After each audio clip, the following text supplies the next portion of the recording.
টেস্টে বিশ্বসেরা অলরাউন্ডার হতে চান মেহেদী হাসান মিরাজ। লক্ষ্যে পৌঁছাতে কঠোর পরিশ্রম করছেন তিনি। এদিকে জাতীয় দলের নতুন পেস বোলিং কোচ শন টেইটকে নিয়ে ইতিবাচক মন্তব্য মিরাজের। অভিজ্ঞতা ও দক্ষতা দিয়ে বড় অবদান রাখবেন টেইট, প্রত্যাশা তার।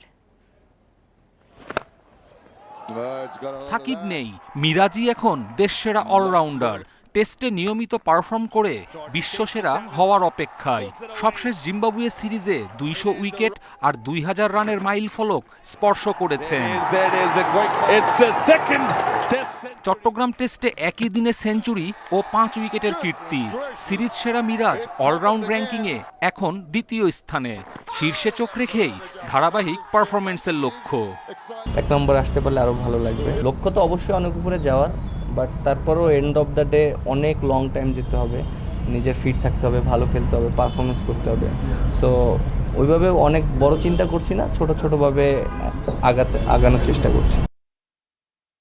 2027 পর্যন্ত টাইগারদের pace bowling coach Shaun Tait. বিপিএলে এই অস্ট্রেলিয়ান কোচের সাথে কাজ করার সুযোগ হয়েছে মিরাজের। তার দৃষ্টিতে টেইট যোগ্য, দলের জন্য কার্যকর অবদান রাখবেন।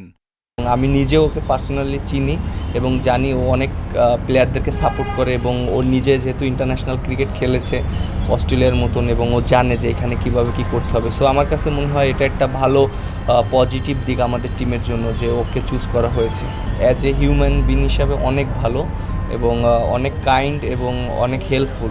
সামনে আরব আমিরাত ও পাকিস্তানের বিপক্ষে টি-20 সিরিজ। এই ফরম্যাটের বিবেচনায় নেই মিরাজ। আপাতত বিরতি, জুনে শ্রীলঙ্কা সফরের জন্য প্রস্তুত হবেন। কপিল পাল, ইন্ডিপেন্ডেন্ট নিউজ।